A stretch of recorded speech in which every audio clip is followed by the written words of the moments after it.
반갑습니다. 프롱입니다. 오늘은 얼마 전에 있었던 리액트 컨퍼런스 2024 내용들을 좀 제가 전달해 드리고 싶은 내용들이 있어서 이제 정리를 해봤습니다. 많은 세션들이 있었고요. 여기 제가 그 검은색 테두리라는 게 이제 외부 스피커 분들이거든요. 메타 직원이 아닌 분들도 많이 발표를 했습니다.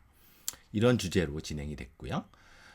여기 영상에 오늘 내용도 이제 컨퍼런스에 많은 화면들을 제가 좀 넣었거든요. 그래서 자세한 세션들은 오른쪽 아래마다 이걸 넣었으니까 이 제목을 찾아가서 좀 보셔도 좋을 것 같아요. 제가 느낀 첫 번째는 리액트 인기가 여전하구나. 굉장히 많은 다운로드 수가 유지되고 있고 코드를 리액트로 배운다고 합니다. 그리고 많은 라이브러리가 계속 존재하고 있죠. 리액트는 잘 성장을 하고 있는 걸 알 수가 있고 결론적으로 사실 말씀드리면 UX, DX 이 두 가지로 리액트가 여전히 잘 발전하고 있는 것들 우리가 쉽게 알 수 있었어요.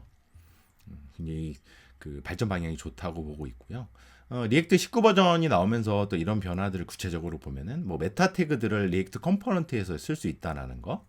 그 다음에 프리로드 이런 것들도 역시 써서 우선순위 높은 것들을 컴포넌트에 바로 표현할 수 있는 것들이 쉬워졌고요. 예전에 포워드 REF를 써가지고 자식 노드를 뭐 그 참조를 하고 그랬었는데 이제는 그냥 REF로 프롭스를 쉽게 전달하는 식으로 진행이 된다고 합니다. 펜딩 처리하고 이런 처리가 복잡해서 그리고 뭐 어떤 그 작업의 우선순위를 좀 낮게 해서 사용자를 블러킹하지 않고 하기 위해서 사실 리액트 18 버전에 유주 트랜지션이 있거든요. 그럼에도 불구하고 어떤 데이터 변경 작업은 따로 상태를 관리한다거나 그랬는데 그런 것들이 모두 다 좀 더 통합이 된 것 같아요.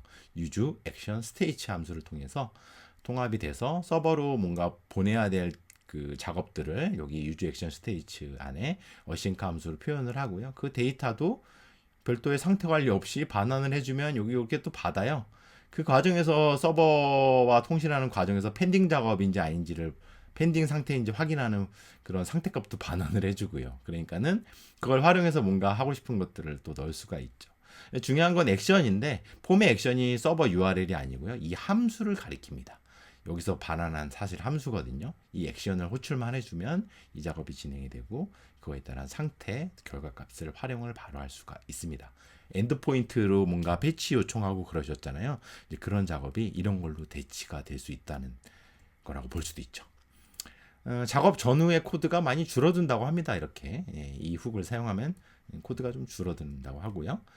서버의 응답을 기다리지 않고 클라이언트에서 먼저 렌더링 결과를 보여주고 싶어 라고 했을 때 낙관적 업데이트라고 하죠. 유저 옵티미스틱을 쓰면 되고요. 그 다음에 하위 노드에서 서버 그 부모가 폼 액션으로 뭔가 서버랑 통신하는 중에 진행 중입니다 이런 거 표현하고 싶잖아요. 유저 폼 스테이터스를 사용합니다. 리액트 서버 컴포넌트 이야기입니다. 서버에서 뭔가 처리되는 결과를 클라이언트의 스트림으로 계속 보내요. 그럼 클라이언트가 그거를 받는 대로 부분적인 렌더링하고 이런 작업들이 지금 굉장히 자연스럽게 된다고 하는데요. 서버 컴포넌트를 좀 공부를 해보셔야 되겠죠. 단일 작업을 서버랑 클라가 나눈다 이런 개념이라고 많이 이야기를 해요. 이건 댄 에브라이모브 아저씨가 지금은 리액트 팀이 없지만 이 아저씨가 이제 이 아저씨라고 하면 좀 그런가요? 이분이 얘기한 리액트 포 투 컴퓨터라고 하는 주제 세션에 보면은 어떠한 하나의 작업이다. 하지만 서버가 잘할 수 있는 거, 빨리 할 수 있는 걸 하고 클라이언트가 받아서 처리하는 거다. 실제로 이게 이제 페이로드 클라이언트에 전달되는 거죠. 서버 작업한 이후에 그 다음에 이런 코드가 클라이언트에서 자연스럽게 동작하는 것이다. 하나의 어떠한 문, 우리가 문을 통해서 연결이 되는 거랑 똑같다라고 이제 도어 이야기를 좀 했던 걸로 저도 좀 기억을 합니다. 그래서 우리가 과거에는 뭐 유즈 이펙트에 데이터 통신을 넣고 이런 작업들을 했잖아요. 로딩 처리하고 이런 것들이 되게 번잡하게 클라이언트에서 처리가 됐는데 오른쪽 위에 보면은 서버 코드고요. 아래는 클라이언트 컴포넌트예요. 그래서 서버 컴포넌트, 클라이언트 컴포넌트로 업무를 나눠서 처리가 되고 그 다음에 서버에서 만약에 처리되는 작업이 뭐 프라미스 기반의 결과다. 그러면 클라이언트가 그 프라미스를 받아서 데이터를 받은 다음에 뭔가 이제 그 컴포넌트 렌더링하고 그래야 되잖아요. 그럴 때 되게 쉽게 프라미스를 받을 수 있는 것들 함수가 유주라는 함수예요. 요거를 이제 리액트 팀이 또 제공을 하고 있습니다. 유주 함수는 프라미스 말고도요. 컨텍스트를 받을 수가 있거든요. 유주 컨텍스트 대신에 유주를 활용을 할 수가 있습니다. 서버 액션은 아까 폼의 액션을 어떤 함수를 넣는다고 했잖아요. 이제 그 함수가 서버에서 동작하는 함수를 넣을 수도 있어요. 리액트 서버 컴포넌트는 클라이언트 서버가 약간 믹스된 코드가 많이 보이는데요. 여기 보면은 서버 컴포넌트 코드입니다. 서버 쪽에서 동작하는 코드인데 하위에 뭐가 있나요? 클라이언트 컴포넌트가 있어요. 그럼 클라이언트 컴포넌트의 액션에 서버 컴포넌트의 코드를 넣어주는 거예요. 넣어주면은 클라이언트 컴포넌트가 폼 액션을 할 때 그 프롭스로 받아서 그 함수를 호출하는 거죠. 그러면 클라이언트에 액션 하잖아요. 그럼 바로 서버 코드가 동작하는 거예요.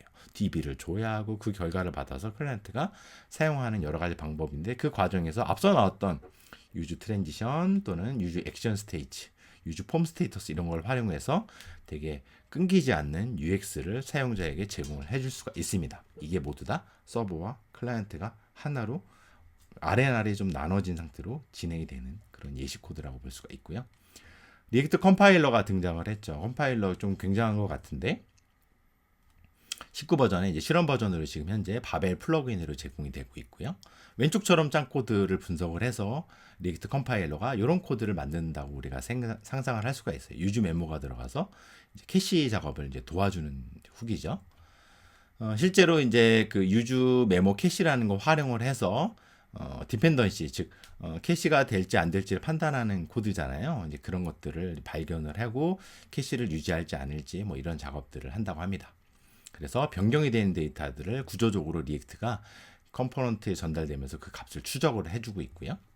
그래서 우리가 유즈 메모를 쓴 것보다는 유즈 메모나 뭐 리액트 메모 이런 것들이 있죠. 그거보다도 그냥 리액트 컴파일러 가면 코드 수도 줄고 최적화된 상태로 만들어준다고 합니다. 그러니까 불필요한 메모나 이런 것들을 좀 오히려 없애고 필요한 거에 잘 넣어주는 것 같아요.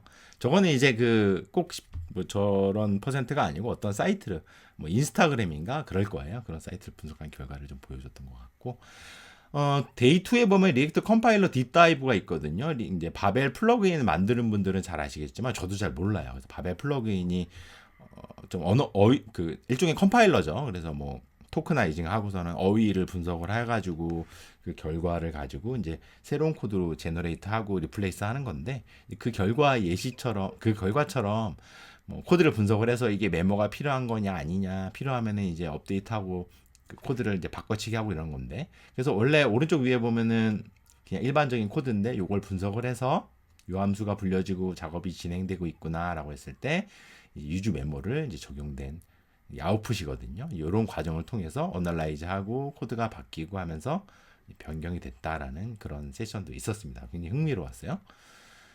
리액트 컴파일러는 레렌더링을 막거나 비싼 작업 계산을 좀 줄여주는 효과가로서 굉장히 UX, DX 우리가 이제 작업을 하는 일일이 하고 그런 작업들이 굉장히 불편했거든요. 그런 것들을 자동으로 해주는 것이겠죠. 개발이 좀 더 편하겠죠. 자, 거기까지고 마지막으로 하나만 더 한 장만 보여드리면 레믹스라는 이제 프레임워크가 있는데요. 리액트 라우터가 된다고 하는데 이게 무슨 말이냐면은 실제로 이제 그 리액트 라우터가 레믹스 팀에서 이제 진행이 되고 있는 프로젝트거든요. 이제 그 또 그것도 이제 쇼피파이라는 회사가 이제 또 인수해서 관리가 되는 것 같고 그래서 하나의 패밀리 같은데 이제 리액트 라우터 버전 7이 나오면은 레믹스에 있던 기능들을 일로 많이 밀어주는 것 같아요. 리액트 라우터도 많이 쓰이니까 여기에 레믹스에 있는 기능들이 많이 포함돼서 지금도 리액트 라우터 보면은요 되게 많은 기능들이 넥스트처럼 좀 들어가 있는 것 같아요.